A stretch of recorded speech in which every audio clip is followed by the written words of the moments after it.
shoot, I said that you claim it. It's that Xbox, spin the block, his legs slide. Fast talker, no riddling, moonwalker, selling moon rock just to make dividends. You in traffic with family? That much making a portrait. Gun kick back, not grannies from porches. David on the scene, you know that it's scorching. What's a man with king? No response to the saying, advancing the line, advancing the payment. You front the game and shoot, what said that you claim? You already know the time, told my boys to hold the line. We gon' shoot it out in seconds, leave you posted like a vine. Bow your head down to the king, leave your roses at the shrine. We stay ready for the war, just need the king to drop the sign. Say what you running from, what you running from? I'm with my team, we bleed green, that's what you wanted, huh? Say what you running from, what you running from? I'm with my team, we bleed green, that's what you wanted, huh? This what you wanted. This what you wanted, huh? Peace and blessings, and welcome back to Xbox Frontline News with your boy, the King. Now, as we're gearing up to the Super Bowl of video games, this week is setting up to be something like you've never seen. Listen, I traded a couple of things for the Switch 2. Oh, excuse me. If this is your first time finding this channel, please like, follow, and subscribe. Hit the notification button. I drop videos daily. This week is kind of a hectic week. I really drop at 8:30 every day, but it's been going on a little bit later because I've been gearing up, getting ready to go to Summer Games Fest, the Xbox fan show, and Switch launch. But today on Iron Lords Podcast, we got a chance to watch the State of Play. Now, it was rumored that they would have a State of Play, and a lot of us was capping, talking about there wouldn't be a State of Play. Well, lo and behold, they had a State of Play. Now, I said from the outset that I thought the State of Play would be a third-party State of Play. Cool. From all the rhetoric that goes around with Xbox being a third-party publisher, questions would be if there was going to be Xbox games at this show. Well, that didn't turn out to be the case, right? And also what didn't turn out to be the case was a huge rumor going around right before this show was that God of War would have a 2.5D game. Now, that on the surface, that sounds like a bad thing. But when you dig deeper into that logic, God of War being a 2.5D game, coming from the isometric nature in which the other God of War was isometric cinematic game in which combat was the center and beating greater gods was the key. They said this would be state in Greek mythology back there. That was not to be the case. I did call Baby Steps showing up, and Baby Steps did show up. It's kind of funny that Baby Steps shows up, a game that, to be real with you, we didn't ask for, we didn't care for, and there's a lot of games of service games that could have took its place, but apparently Baby Steps has a friend in the building. It shows poor, it looks poor, doesn't look like it's fun. I don't know why this game is surviving, but again, that's one of the titles that stopped my score from being super high, but I kind of called it being there, right? Now, let me start by saying, if you're a PlayStation 4 generation person and you just got into the ecosystem at the beginning of the PlayStation 4, you're kind of really a over-shoulder, story-driven, third-person, cover-based game person. And this show wasn't talking to you. For the first time in a long time, I've rated a PlayStation show really high. I mean, it was really high to me in what they showed. And it got to a point where I really didn't care about the third party nature of everything that was being shown because there was some first party stuff there. Now, for a long time, I've criticized PlayStation for not being the PlayStation that I grew up with, not being the PlayStation that forced people to recognize them, to see them for who they were.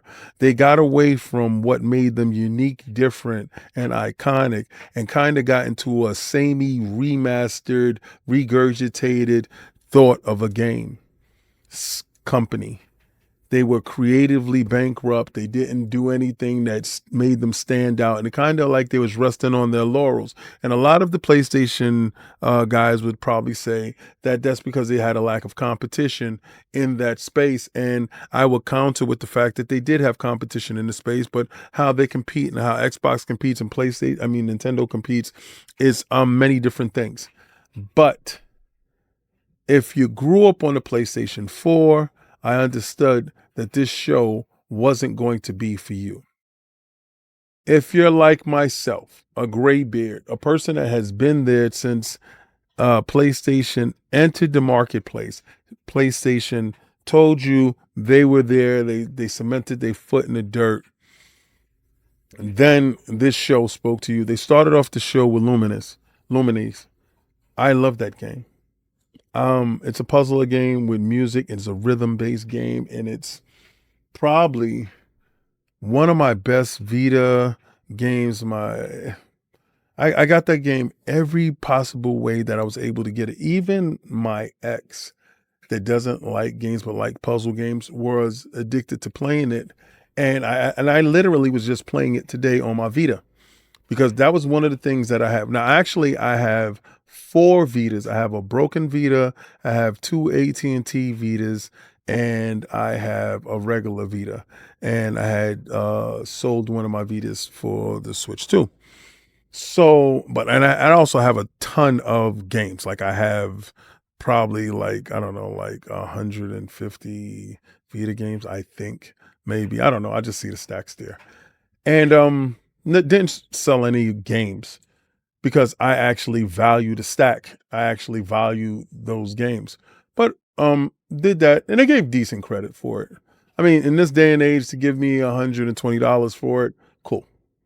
Was I too pissed off? Not at all. I was pissed off with the PlayStation 4 Pro, that the credit that they gave me for that, but it was, kind of scratched up, even though it was the Star Wars edition.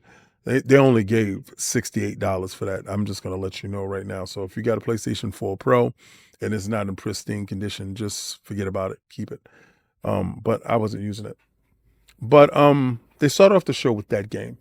And that game to me showed that, for me, fundamentally, they understood exactly what I was looking for, what I wanted to get out of this whole, if you will, showcase. I wanted PlayStation to fight, compete, get back to who they were.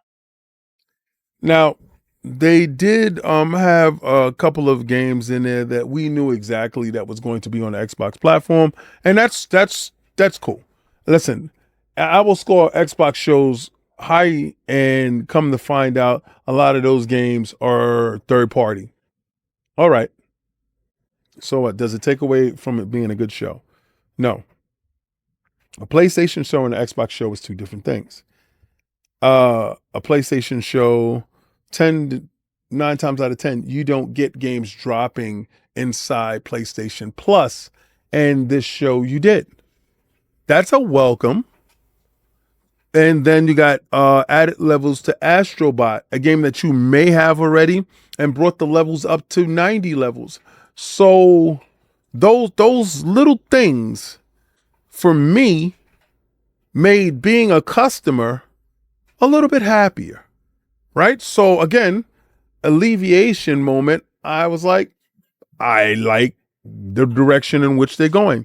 Yeah, Romeo is a Dead Man. That game spoke to me.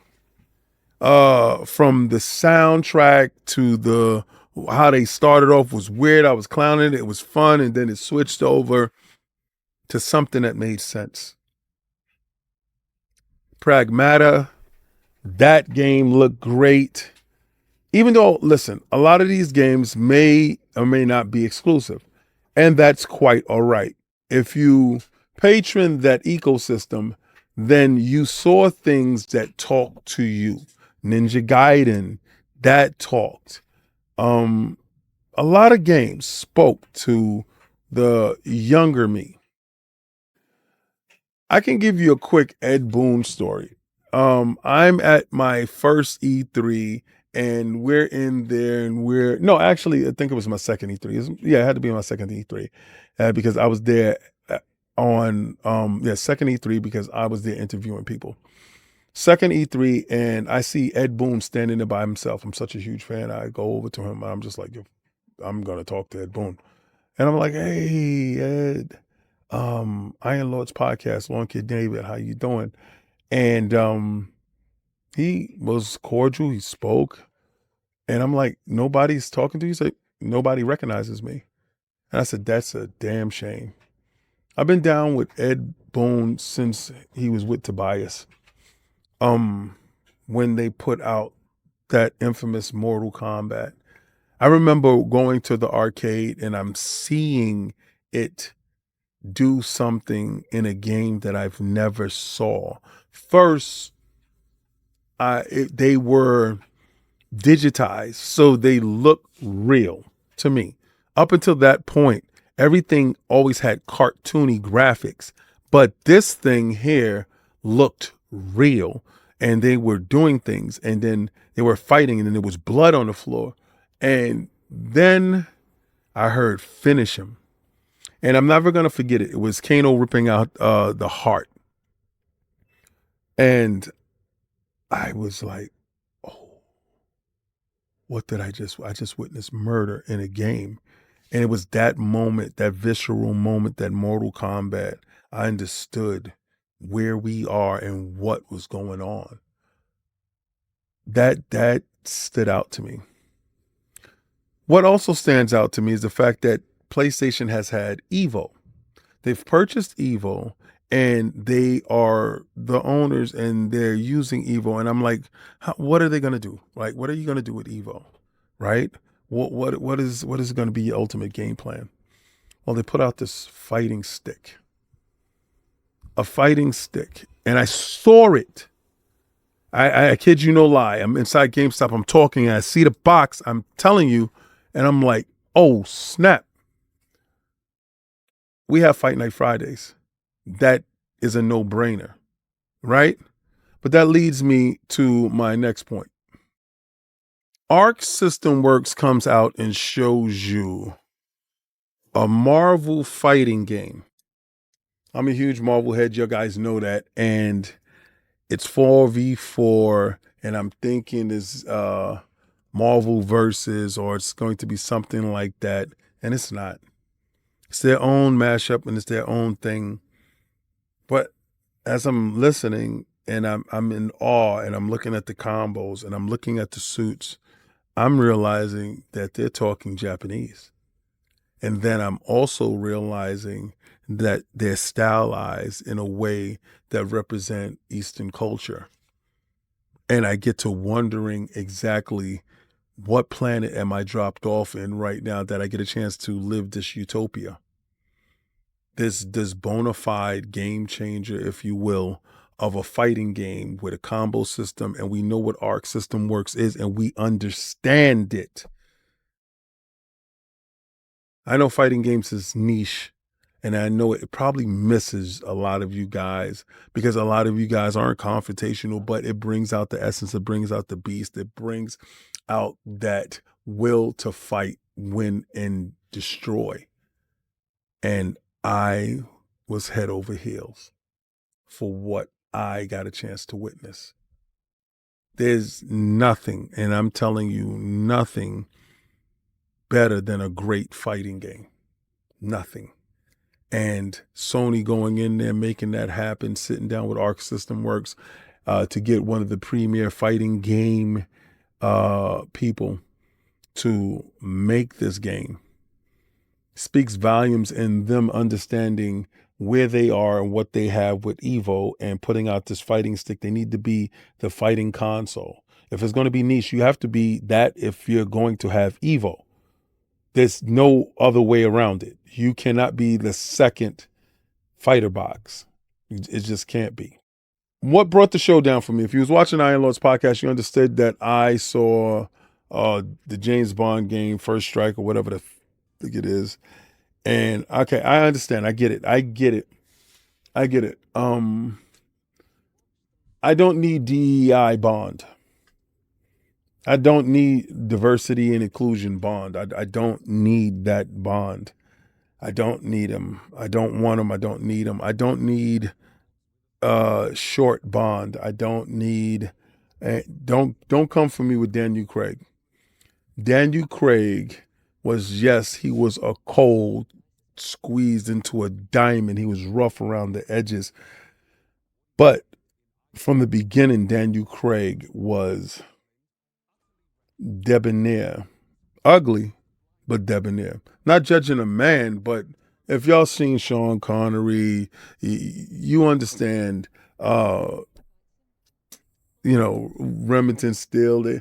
I mean, you understood exactly the hierarchy in which Daniel Craig ranks in handsomeness when it comes to James Bond.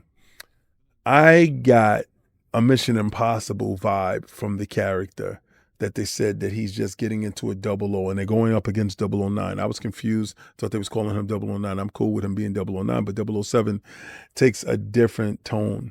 Like, it was scenes in the game that I saw that he himself didn't look as good as the women. And when I'm talking about look as good as, Bond has to walk in a room and be the eye for every woman. And I know that may not strike you guys. I mean, it may not mix with you guys. You may not understand it because you didn't grow up in Bond culture, male chauvinistic pig culture, in which Bond slept with many women. Bond walks in the room. They're always going to Bond and catching Bond doing risque things that he should not be doing. I look at Joe Schmo. I look at Risky Business Bond. This looked like Tom Cruise from Risky Business. That's what it looks like. It looks like you gave Ethan Hunt a job early on in his career. Yeah, Beach Boy Bond is not my Bond, and I don't care what you guys do to try to make me think that that thing is going to be a thing, but it's never going to be a thing for me. So again, the game could be phenomenal. But if he doesn't ever achieve that part where he becomes debonair, becomes dapper, becomes a distinguished gentleman, I don't see that as anything I care for. So you can rip me to shreds I don't give a damn, but it is what it is. That was what did it for me. But my take on it as a whole, the show as a whole, going in it as pessimistic as I am with the PlayStation at the moment, I'm not going to hold you. You got Metal Gear Solid and you had Ape Escape. And listen, there's a reason why I got this fraud alert. There's a reason why I do this, because the monkeys in the game has this thing on their head, and you catch them when they see that. It's. I've been playing Ape Escape forever and a day in my life. Like, that's the reason why I like the PlayStation. I'm be 100 with you. The reason why I was champion Astrobot so much, if y'all look at what I say, listen to what I say and look at what games that I really like, Ape Escape is that's it. That's PlayStation to me. It's PlayStation. It's just utterly PlayStation. And I've supported it anytime it came out in any iteration. So when I saw it inside Astrobot, yes, of course, I'm about that life. Yes, of course, I love that. And then I see it in Metal Gear. My only fear is this. If that game comes out and it doesn't have those Ape Escape levels inside the Xbox version, that is an automatic dub for me. I'm going straight over and picking up the PlayStation version immediately. And shout out to Eternal. I'm going to make sure I get the disc because I do have a disc drive on my PlayStation 5 Pro, and it's going to be PlayStation 5 Pro Enhanced. But we got to start doing better when it comes to acknowledgments of a fighter fighting one of the big three actually fighting. Now, I'm going to say this. I'm going to say thank you for coming to Xbox Frontline Streams. I know today is heavily about a PlayStation, but Xbox is going to have its day in the sun on Sunday. Tomorrow is going to be Switch's day in the sun. And I'm going to be going live from Cali. I'm going to be going live with the Switch too. I'm going to be going live at all times. Every day I'm going to go live, and you're going to get a live stream when I'm away.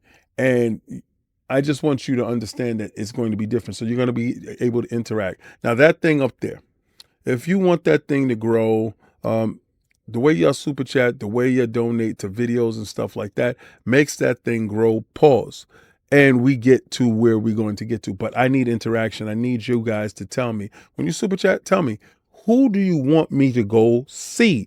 What games do you want me to go talk about? The Nintendo Switch has No Man's Sky. I'm so proud of the developer who had the initial vision of No Man's Sky, and it just didn't live up to its expectations. But to be able to continue to push that game to a greater height, to push that game farther than anyone ever thought, to be what you thought it would come out to be. It has settlements. You could be mayors in the town. You have a diverse level of enemies. You can jump into your craft and just fly off to distant planets and go mine and do stuff there and do all these other things that weren't capable before when it first launched. And then you have a buddy system. But the most incredible thing that I saw, that this thing was available on the Switch 2. And the fact that it's available on the Switch 2 shows that it's a capable machine.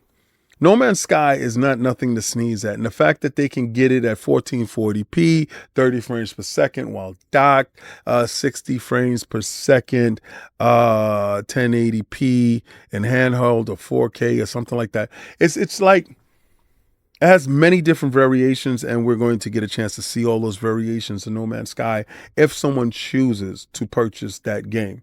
Me personally, I myself played the game on my Xbox Series consoles, and I need to jump back into that game because that game specifically has sensibilities that I appreciate and that I think is top quality stuff, if you will. So again, I'm gonna be out there. Got all my snacks, flying out there with my snacks. Really don't eat that much or whatever. Again, health is wealth. We're on the whole diet kick. I'm writing that whole book about that stuff. And you guys are going to see who the sponsors are while we are out there. I want to give a shout out to anybody that's out there. Now, if you're going out there and you're going to be in Cali, I'm going to be walking around with coins.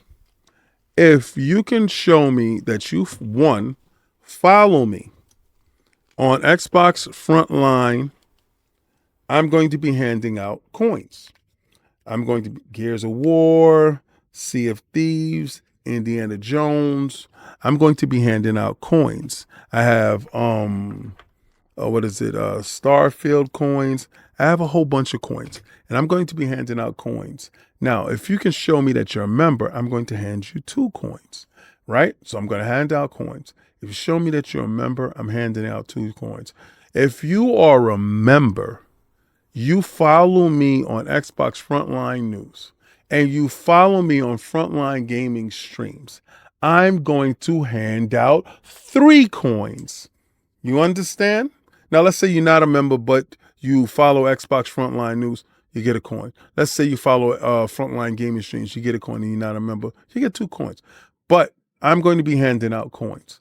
Now, if you're out there, I'll probably take these extra patches I have for my jacket. Probably take my patches with me. I don't know. I'm going to figure out something. If we hit that goal, I don't know. Maybe I'll give away patches, because I got the patches that a lot of you guys don't have, like the Expedition 33 patch, or wow, I put Bethesda upside down. That's kind of corny. What's that? I have a ton of them. Because all right, so when I was there, they gave me patches, and when they gave me the jacket, and because we were, like part of like some of the elite squad, and then oh yeah, Assassin's Creed Shadows. That's what was the other one. So he's like part of some like elite squad. Then you got Blizzard and all these other ones. Um, Overwatch, and you got Call of Duty. I also have the Call of Duty coin. So be on the lookout for that. And, Stalker 2. We got, Stalker 2. So I'll take these with me, and, I'll hand them out to members. If you're a member, you happen to have the jacket, I'll give you a patch. But I'll take that with me. I'm super tired. I've been up since 3 o'clock in the morning. Been packing suitcases, making sure that everything is done around. Left the little treats for my wife. She doesn't know anything about it. But at the same time, getting ready to go to CCOG. We have a midnight launch right now with the series consoles. Still haven't got my hair cut. My barber's in the hospital. So he said, oh, by the time I get out of there, I'm going to go to the shop. His shop is right there on my block. So I'm just gonna go get my haircut right there. So it's just a trim. That's what happens. You wait to the last minute. Normally I would have got it yesterday, and I could have got it yesterday, and I didn't. So I'll probably be getting a haircut in Cali, which would be wild to say the least. But I'm gonna take that logo and I'm going to throw it around Xbox. No, the Switch too. I'm gonna throw it around the Switch too because I'm picking that up tonight. Well, COG is picking us up tonight. I'll be playing my Steam Deck while I'm going out there. I'll pick mine up from Attic tomorrow. When we get there. Now the times are going to be a little bit different, so I just want y'all to understand that I'm going to, when I get back to the house, it will probably be like around 8 o'clock, 9 o'clock there. So that means I'm 3 hours in the past for you East Coast dudes. All right. So know that I'll be going live like around 11:30, but I'm gonna have everything set up to instantly go live, and y'all can ask me everything, and I can tell you what I've seen, who I talked to, what games are good, what games are bad, what did I find out, what consoles are still on the make, who's on the take, who's going to be acquired, everything that you need to know. I'm going to be there to get that for you. And then you might see some guests drop in and we'll have a whole debate, but conversations about stuff that we've seen. You might see Jeff Keighley show up to the spot. A lot of things happens in Cali. I just want y'all to know what goes on in Cali stays in Cali. Nobody needs to talk about the stuff that I'm talking about right now. So don't you even think that you're going to get any of that information from me. Okay, so I'm going to take that logo and I'm going to tell you like I always tell you. Try to play the Game Pass.